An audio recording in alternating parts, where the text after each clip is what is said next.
আয়শো, আমার একটা জামাও পছন্দ হচ্ছে না। কি করি বলতো? সবসময় তো ভাইয়া সিলেক্ট করে দেয়, এখন তো আর আমার দ্বারা হচ্ছে না। অনুফা, আয়াস ভাইকে ডেকে নিয়ে আয়। এক চুটকিতে আমাদের সমস্যা সলভ হয়ে যাবে। না রে, ভাইয়া অনেক কাজ করে, ক্লান্ত হয়ে এসে ঘুমিয়েছে। এখন ডাকলে মন খারাপ করবে। এখন ঘুমিয়ে যাই, সকালে ভাইয়ার থেকে জামা নিয়ে আপুর কাছে সাজিয়ে নিব। দুই বোন জামা কাপড় গুছিয়ে রাখতে রাখতে একটা বেঁচে গেল। আয়শা অনুর বিছানায় ঘুমিয়ে গেল। অনুর কিছুতেই ঘুম আসছে না, এপাশ ওপাশ করে কাজ হচ্ছে না। বিছানা থেকে উঠে গায়ে শাল জড়িয়ে নিল, পায়ে স্পঞ্জ পরে গুটি গুটি পায়ে রুম থেকে বেরিয়ে আসলো। অচির রুমে থেকে নিচের রুম পর্যন্ত কয়েক পা পায়চারি করলো, তবুও ঘুম আসছে না। অচির দরজার সামনে দাঁড়িয়ে এক আঙুল দিয়ে ঠুস দরজায় গুঁতো দিল, সাথে সাথে দরজা ফাঁক হয়ে গেল। অনুর ঠোঁটের কোণে এক ছেলেতে হাসি ফুটলো।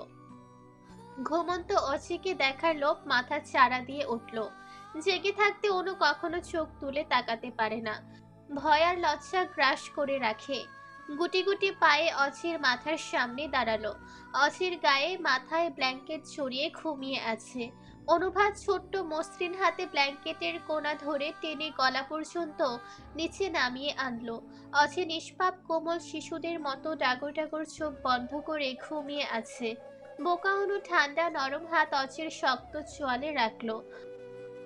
অচি ঈষৎ কেঁপে উঠল, চেয়ার টেনে অচির মুখের সামনে বসলো। দুই হাত ভাঁজ করে বিছানার উপর রেখে তার উপর থুতনি রাখলো। মুগ্ধ হয়ে অচির মুখশ্রীর পানে তাকিয়ে আছে, মন ভরে স্বপ্নের রাজকুমারকে আয়ত্ত করছে। অনুভার গরম শ্বাস অজির মুখশ্রীতে আছড়ে পড়ছে। অনুভা বুক ভরে শ্বাস টেনে নিয়ে অজির মুখে ফু দিল। অজির চোখ মুখ কুঁচকে নিল। অনুভূতি, বড্ড জ্বালাতন করছো। আমি ধরলে কিন্তু তুমি জ্বলে ছাই হয়ে যাবে। আপনি ঘুমাননি? অনুভা লজ্জায় মূর্ছা যাচ্ছে। অজির চোখ খুলে অনুর চোখে চোখ রেখে উঠে বিছানায় হেড সাইডে হেলান দিল। এত রাত্রে না ঘুমিয়ে দুষ্টুমি করছো কেন? অনুভা নিচের দিকে মাথা দিয়ে বলে, আমার ঘুম আসছে না। এই জন্য এখানে দুষ্টুমি করতে আসছো?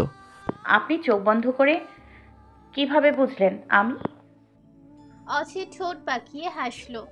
বড় হও, তখন বুঝবে।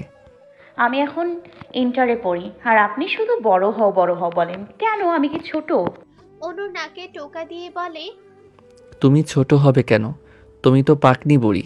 আমার পাকনি, রাত্রে মানুষের ইজ্জত হনন করা পাকনি। এখন যাও পাখি, ঘুমিয়ে পড়ো। সকালে তিথির বিয়েতে যেতে চাও না? অনু উপর নিচ মাথা নাড়িয়ে যাবে বোঝালো। তাহলে যাও, ঘুমিয়ে পড়ো। সকালে উঠে আমরা 9টার মধ্যে পৌঁছে যাব। অজি অনুর কপালে শব্দ করে গভীর একটা চুমু দিল। অনুর সমস্ত শরীর ঝিমঝিম করে উঠল, ভালো লাগায় সমস্ত শরীরের শীতলতা বয়ে গেল। অনুর সমস্ত শরীর অবশ হয়ে গেছে, উঠে যাওয়া তো দূর, নড়াচড়া পর্যন্ত করতে পারছে না। শান্ত শীতল কণ্ঠে বলল, কি হলো, যাও। অনু ফ্যাল ফ্যাল করে অচির মুখের দিকে তাকিয়ে আছে।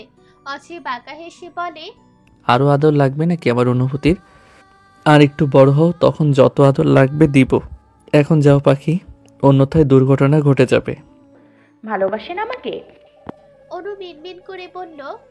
অচি নিচের ঠোঁট উপরের দাঁত দিয়ে চেপে ধরল। তোমার যেদিন 20 বছর পূর্ণ হবে সেদিন বলবো।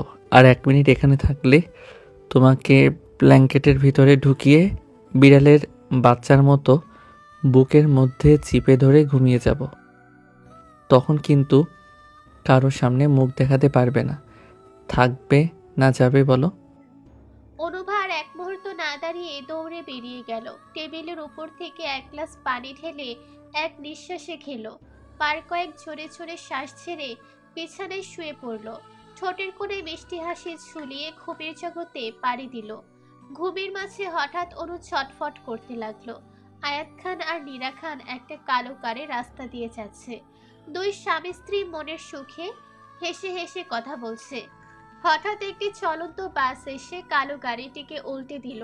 কালো কারটি গড়িয়ে গড়িয়ে ঢালু রাস্তার নিচে নেমে পড়ে গেল। দুই স্বামী স্ত্রী বাঁচার জন্য প্রাণপণ চেষ্টা করছে। অনেক কষ্টে আয়াত খান বের হয়ে প্রিয়তমা স্ত্রীর নিথর দেহ বের করে নিয়ে আসলো। নীরা খানের পুরো শরীর রক্তে রঞ্জিত হয়ে আছে। আয়াত খান প্রিয়তমা স্ত্রীর নিথর দেহ দেখে বিকট চিৎকার দিয়ে নিচেও ঢলে পড়ল। অনু পাগলের মতো চিৎকার দিয়ে উঠল। অনুর চিৎকারে খানবাড়ির সমস্ত মানুষ এসে জড়ো হলো। অনুকে আয়শা তুলে বসানোর অনেক চেষ্টা করছে, কিন্তু অনু এমনভাবে ছটফট করছে যে আয়শার পক্ষে সম্ভব হচ্ছে না।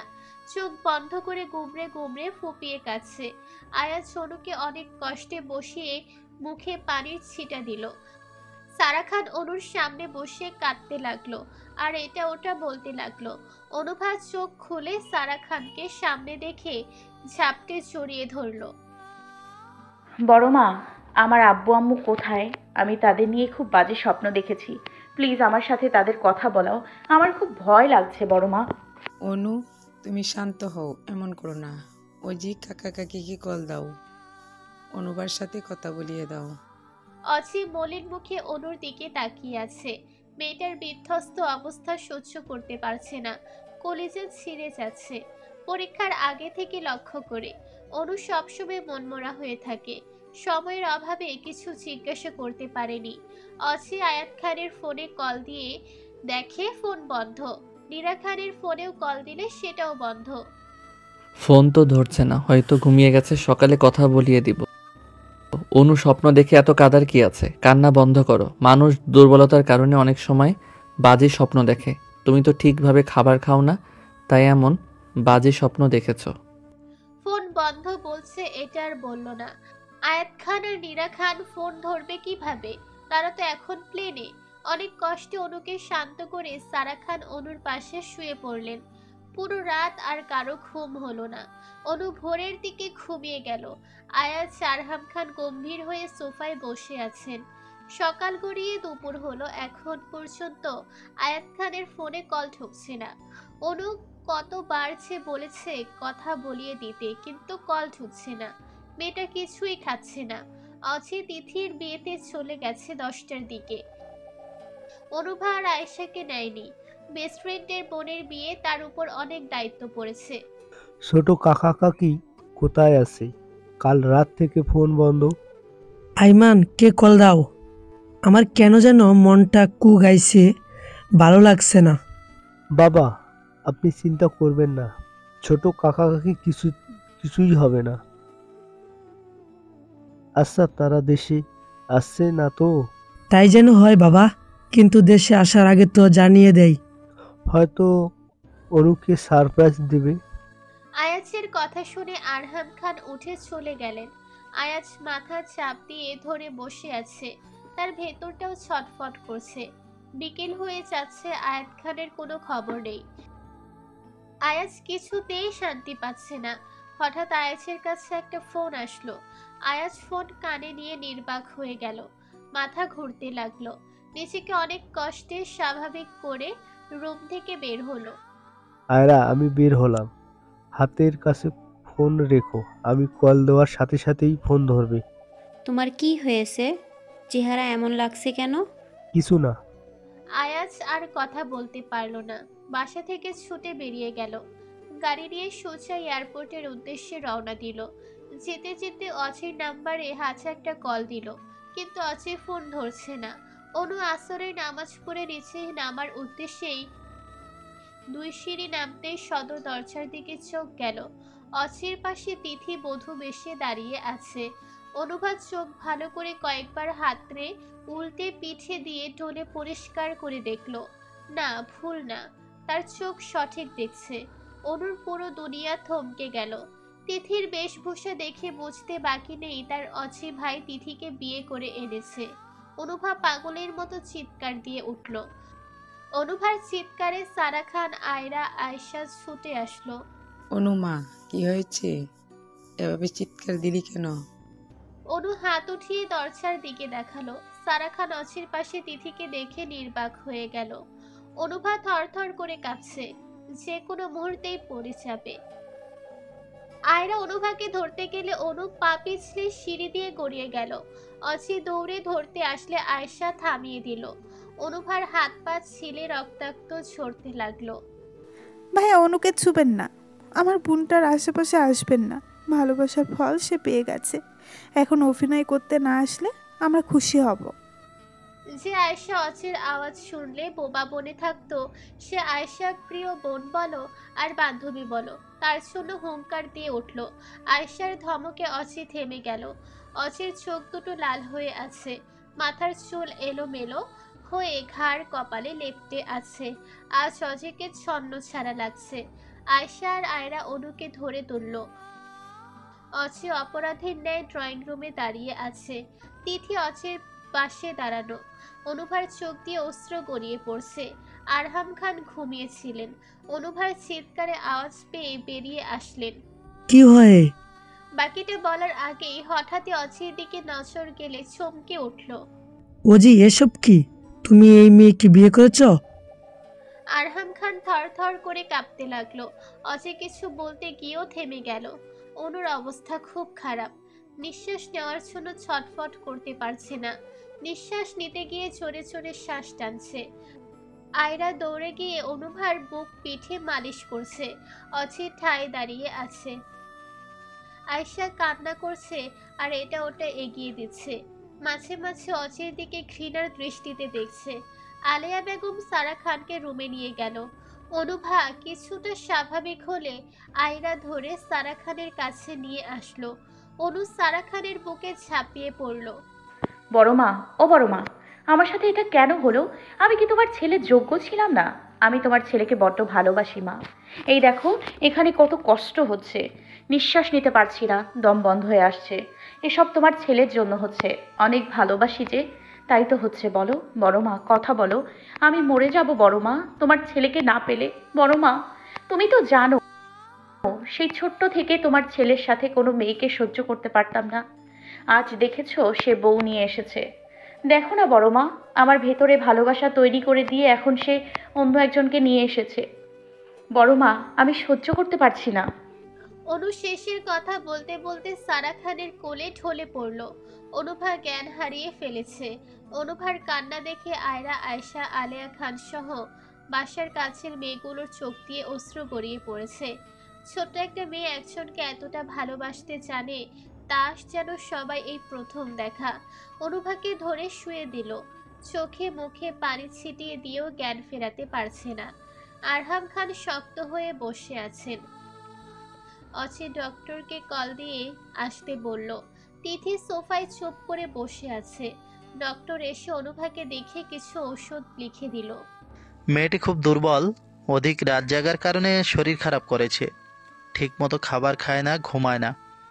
আপনারা ঠিকভাবে যত্ন নেন না মনে হয়। একটু যত্ন নিলে ঠিক হয়ে যাবে।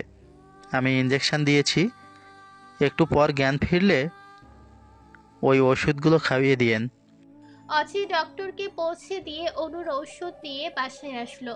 আলেয়া খান চোখ মুছে অচির দিকে ওষুধ দিয়ে অনুর কাছে আসলো। অচি অনুর আশেপাশে আসছে না, চোখ মুখ ফুলে একাকার হয়ে আছে। অনুভার জ্ঞান ফিরতে ফিরতে সন্ধে হয়ে গেল। আয়রা অনেক বুঝিয়ে ওষুধ খাইয়ে দিয়েছে। অনুর চোখ দিয়ে অঝরে পানি পড়ছে, কান্নার শব্দ হচ্ছে না। আয়েশা অনুবার হাত ধরে সে বিকাল হয়ে বসে আছে, এক মুহূর্তের জন্য ছাড়ছে না, যেন ছেড়ে দিলেই অনুভা হারিয়ে যাবে। আয়শা, আমি খুব খারাপ তাই না? আমি অজি ভাইয়ার যোগ্য না তাই না? তাই তো ভাইয়া তিথি আপুকে বিয়ে করলো, তার যোগ্য জীবন সঙ্গিনী। অনু, তুই চুপ কর। ওই লোকটাই তোর যোগ্য না। আল্লাহ যা করে ভালোর জন্যই করে। আল্লাহ তোর জন্য এর থেকে বেটার কিছু রেখেছেন, তাই তো এই বেঈমানকে তোর জীবন থেকে সরিয়ে দিল। আমি তো এই বেঈমানটাকেই চেয়েছি। আমি কিভাবে সহ্য করব চোখের সামনে প্রিয় মানুষটির রুমে প্রিয় মানুষটির সাথে একটা নারী? অনু চিৎকার দিয়ে উঠল। খান বাড়িটি যেন মৃত্যুপুরী হয়ে গেছে। অনু কাঁদতে কাঁদতে একসময় ঘুমিয়ে গেল। খান বাড়ির সামনে অ্যাম্বুলেন্সের আওয়াজ শুনে সবাই ছুটে বেরিয়ে গেল। অ্যাম্বুলেন্সের পেছনে বেশ কয়েকটা গাড়ি ঢুকলো। আয়াজ বিধ্বস্ত চেহারা নিয়ে প্রথমে অ্যাম্বুলেন্স থেকে বের হলো। সবাই ধরাধরি করে এক এক করে দুটি লাশ বের করলো। লাশ দেখে আলেয়া খান সহ সবাই চিৎকার দিয়ে উঠল। সারা খান সাথে সাথে জ্ঞান হারালো। কার লাশ নিয়ে আয়াজ ফিরলো কেউ জানে না। অজিত ছুটে গিয়ে লাশের মুখের ওপর থেকে কাপড় সরিয়ে চটকে 2 হাত সরে গেল। আয়েশা বিকট চিৎকার দিয়ে নিচে বসে পড়ল। সবাই পাগলের মতো চিৎকার করতে লাগলো। কে কাকে সান্ত্বনা না দেবে সবাই ভেঙে পড়ছে। খানবাড়ির সামনে মানুষ দিয়ে ভরে গেল।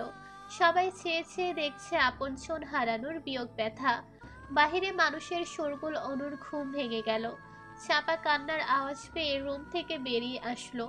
অনুভা গুটি গুটি পায়ে মানুষের জটলা পার করে সামনে তাকিয়ে সর্ব অঙ্গ শিউরে উঠল। অবিশ্বাস্য অনাকাঙ্ক্ষিত দৃশ্য দেখে সমস্ত শরীর অসাড় হয়ে গেল। হঠাৎ স্বপ্নের কথা মনে হতে বীভৎস এক চিৎকার দিয়ে আঙুল তুলে ইশারা করে বলে, আব্বু আম্মু কি হয়েছে? আয়রা দৌড়ে এসে অনুভার কাছে আসলো। অনু, নিজেকে শক্ত করো। কাকা কাকি মহান আল্লাহর ডাকে সাড়া দিয়েছেন। আল্লাহর সম্পদ আল্লাহ জমা নিয়েছে। আয়রাকে ধাক্কা দিয়ে সরিয়ে ছুটে আসলো বাবা মার কাছে। হাঁটু কেড়ে বসে মা বাবার মুখে চোখ বুক আলতো হাতে বুলিয়ে দিতে লাগলো। শীতল কণ্ঠে ডেকে উঠল, আব্বু আম্মু ওঠো, তোমরা, তোমাদের কিছুই হয়নি, ওঠো না প্লিজ, ওঠো। আব্বু, তোমরা গেলে আমি একদম একা হয়ে যাব, আমার কেউ থাকবে না। আম্মু ওঠো, আম্মু আমার খুব কষ্ট হচ্ছে, তোমাদের আমি কোথাও যেতে দিব না, আমি নিঃস্ব হয়ে মরে যাব, ওঠো আম্মু। অনুভা আস্তে আস্তে করে মায়ের বুকে মাথা দিল। আম্মু উঠে বুকে নাও আম্মু, এখন এই বুকটার খুব দরকার আম্মু, তোমার উষ্ণতা আমাকে দাও, আমি আজ সব হারিয়ে ফেলেছি আম্মু, আমার নিঃশ্বাস নিতে কষ্ট হচ্ছে, উঠছো না কেন? কি হলো তোমাদের? আমাকে বুকে নাও। আয়রা অনুর কাঁধে হাত দিয়ে বলল, অনু, শান্ত হও। সরো আপু, আমাকে আব্বু আম্মুর সাথে কথা বলতে দাও। আব্বু আম্মু নড়ে না, কথা বলে না, চোখ খুলে না, গায়ে লাল রক্ত লেগে আছে, হাত পা ঠান্ডা হয়ে আছে, তোমরা একটা কম্বল আনো, আমার মা বাবাকে একটু ঢেকে দিই, তাদের ঠান্ডা লাগছে তো। অনু আয়াত খানের নাকের কাছে হাত দিল। না, শ্বাস প্রশ্বাস চলছে না। হৃৎপিণ্ড থমকে গেল অনুর। আশেপাশে বিধ্বস্ত মুখশ্রীতে তাকালো। আপন কেউ রইল না। এখানে যারা আছে সবাই দায়িত্বশীল, কর্তব্য পালনে তৎপর। অনুর চোখের পানি বন্ধ হয়ে গেল। কতই আর কাঁদবে? সকাল থেকে তো আপনজনদের হারিয়ে অনর্গল কেঁদেই চলেছে। বাবা মার কাছ থেকে একটু সরে আসলো। আয়াছের মুখশ্রীতে তাকিয়ে বলল, আমার আর কেউ নেই ভাইয়া, আমি এতিম হয়ে গেলাম, আমি এখন আপনাদের দয়ায় থাকবো, আমি তো ধীরে ধীরে সবার বোঝা হয়ে যাব, তাই না ভাইয়া? আমাকে আপনারাও ফেলে দেবেন, আমি তখন কোথায় যাব, কার কাছে থাকবো? আমি ব্যস্ত হারে হয়ে গেলাম। আয়াজ নির্বাক হয়ে অনুর মুখের দিকে তাকিয়ে আছে। কি বলবে জানে না, কি বলে সান্ত্বনা দিবে, সে নিচেই তো ভেঙে গুড়িয়ে যাচ্ছে। এই পিচ্ছি মেয়েকে কিভাবে নিজেকে শক্ত করবে? হঠাৎ নাহিদা পাগলের মতো দৌড়ে এসে অনুভাকে জড়িয়ে ধরল। সত্যি একটা বুক প্রয়োজন ছিল এই মুহূর্তে। পেতে দিল নাহিদার বুক। নিঃশ্বাস বন্ধ হয়ে আসছে। বার কয়েক শ্বাস টেনে টেনে ভেতরে নিল। নাহিপু, আমার ভার কেউ নিতে পারলো না, কেউ না, আমাকে একা করে দিয়ে চলে গেল। একটা বার জিজ্ঞেস করলো না তাদের মেয়ে কার দয়ায় থাকবে, কার ঘাড়ে পা দিয়ে চলবে। দেখো না নাহিপু, তারা দুজন কতটা স্বার্থপর, পৃথিবীর বুকে আমাকে একা রেখে চলে গেল, উঠতে বলো না। অনুভার এক একটা শব্দ উপস্থিত সকলকে নাড়িয়ে দিচ্ছে। অনু বিকট চিৎকার দিয়ে জ্ঞান হারালো। ভোরের দিকে সিলেট থেকে আহিস চৌধুরী, আবির আরাবি, তাহেরা চৌধুরী আসলো। অনুভার নানা বাড়ির সবাই এসে জমা হয়েছে। দূর দূরান্তের যত আত্মীয় স্বজন আছে একে একে সবাই আসছে। আয়মান, আয়ান, আয়াস খান দূর প্রভাস থেকে ছটফট করছে। দুই যুগলকে শেষ গোসল দিয়ে কাফন পরানো হলো। শেষবার বাবা মাকে দেখানোর জন্য অনুকে নাহিদা আর আরাবি ধরে ধরে নিয়ে আসলো। শরীরে কোনো শক্তি নেই, পা টেনে টেনে সামনে অগ্রসর হচ্ছে। বাবা মার সামনে দুই হাঁটু ফেলিয়ে বসলো। প্রাণ ভরে দেখলো, চোখে কোনো পানি নেই, না আছে হতাশা। বাবা মার থেকে চোখ সরিয়ে চতুর্দিকে চোখ ফিরিয়ে নিল। দুই হাত ভার হয়ে আছে। অনেক কষ্টে ডান হাত তুলে মায়ের মুখে ছুঁয়ে দিচ্ছে। আম্মু, আমাকে একা করে চলেই যাচ্ছ, আর কখনো ফিরে আসবে না? আব্বু, আমি এই ধনির বুকে এতিম হয়ে গেলাম। দেখেছো আব্বু, আল্লাহ আমার থেকে সব একদিনেই কেড়ে নিল। খুব কঠিন পরীক্ষায় পড়ে গেলাম আব্বু। কিভাবে সামনে আগাবো জানি না আব্বু। অনুভা মা বাবার কপালে চুমু খেলো। বাবা মার পুরো শরীরে একবার হাত বুলিয়ে দিল। এরপর সবার পানে একবার তাকালো। দৃষ্টি অসহায়। অকস্মাৎ মনে পড়ল অচির কথা। বুকের বাপাস কেমন যেন মুচড়ে উঠল। অচির দিকে তাকিয়ে নিঃশ্বাস বন্ধ হয়ে চোখ অন্ধকার হয়ে জ্ঞান হারালো। জ্ঞান হারানোর সময় আরামে স্পষ্ট বলতে শুনল, সবাই স্বার্থপর। আয়াত খান আর নীরা খানকে পারিবারিক গোরস্থানে দাফন সম্পন্ন করা হলো। জোহরে নামাজ পড়ে ছেলেরা সবাই বাসায় আসলো। অনুভা ড্রয়িং রুমে সারা খানের বুকে চুপ করে শুয়ে আছে। পাশে তাহেরা খান আর আরাবি, আয়েশা, নাহিদা সহ বাকি মহিলারা বসে আছে। একে একে সবাই ড্রয়িং রুমে বসলো। অনু সারা খানের বুক থেকে উঠে বসলো। আয়াছের দিকে তাকিয়ে শান্ত শীতল কণ্ঠে বলে উঠল, ভাইয়া, আমি এখানে থাকবো না। অনুর এই কথায় পুরো খানবাড়িতে বজ্রঘাত করলো। অচে একপাশে অপরাধীর ন্যায় অনুভার দিকে ফ্যাল ফ্যাল করে তাকিয়ে আছে। অনুভার কথা শুনে ধপ করে ফ্লোরে বসে পড়ল। আয়াত শান্ত চোখে অনুভার দিকে তাকালো। আয়াত সব শুনেছে। অচি তিথিকে বিয়ে করেছে। অচিকে দেখে অনুভার অবস্থা কি হয়েছিল। আয়াতের কাছে অনু চলে যাওয়াটা ঠিক মনে হচ্ছে।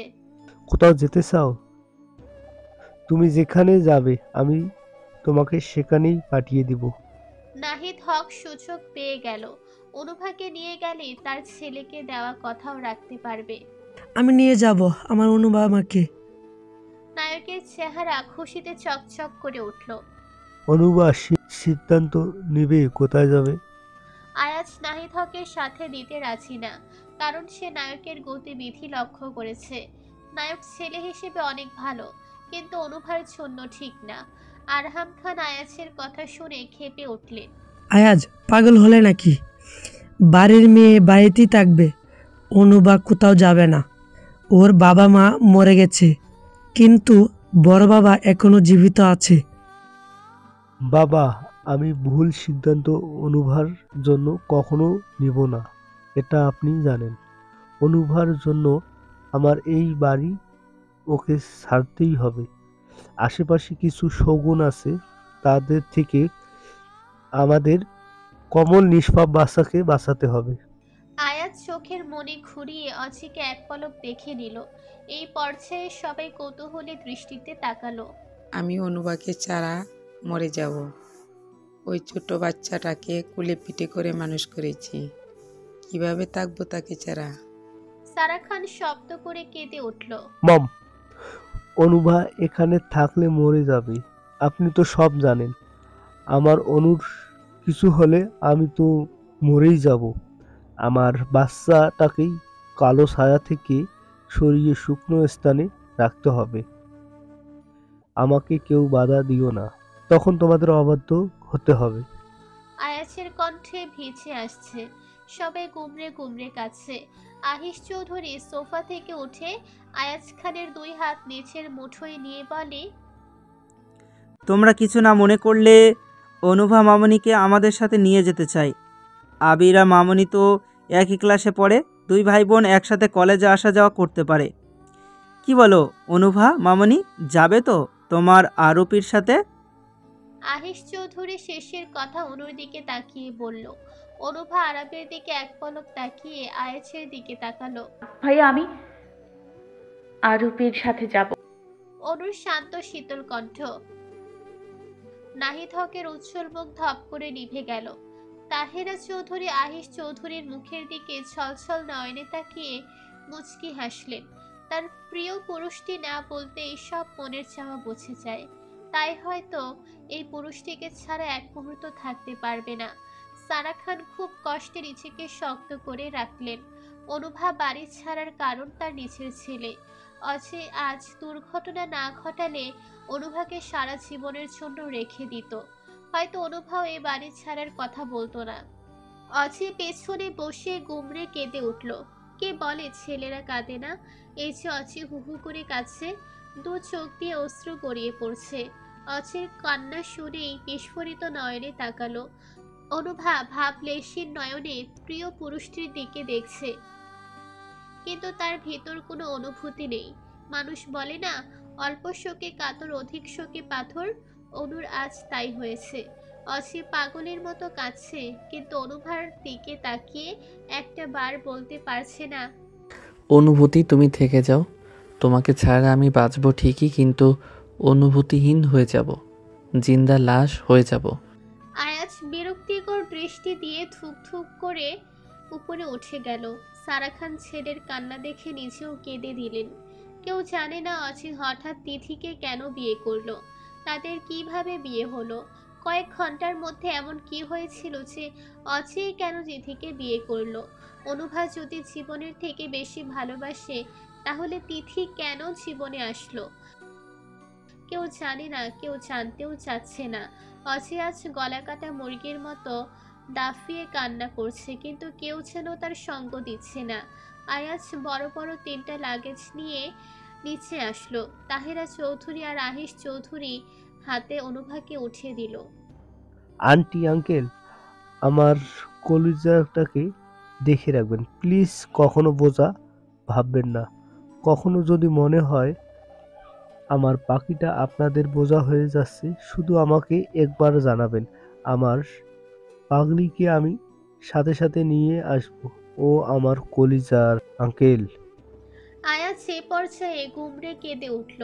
অনু পাখির নয়নে ফ্যাল ফ্যাল করে সবাইকে দেখছে, সবার আহাচারি দেখছে, শুনছে, কিন্তু কিছুই যেন বুঝতে পারছে না। আপনজনদের চিরদিনের শূন্য হারিয়েছে, আহাচারি না করছে। অনুভাকে সরিয়ে দিতে সবাই তার থেকে বেশি আহাচারি করছে। অনুভার ব্যাগ দেখে অচি হাউমাউ করে কেঁদে অনুভাকে শক্ত করে জড়িয়ে ধরল। অনু পাখি, তুমি যেও না। আমি সরি পাখি, খুব সরি। তোমাকে ছাড়া আমি মরে যাব অনুভূতি, খুব আয়াজ বাকি কথা বলতে না দিয়ে অনুভার থেকে ছাড়িয়ে ঠাটিয়ে থাপ্পড় মেরে দিল। লাস্ট লজ্জা ভুলে গেছিস অজি? জ্ঞান শূন্য হয়ে গেছিস নাকি? অপর্দায় তুই কখনো আমার সামনে আসবি না, আমি তোকে মেরেই ফেলবো।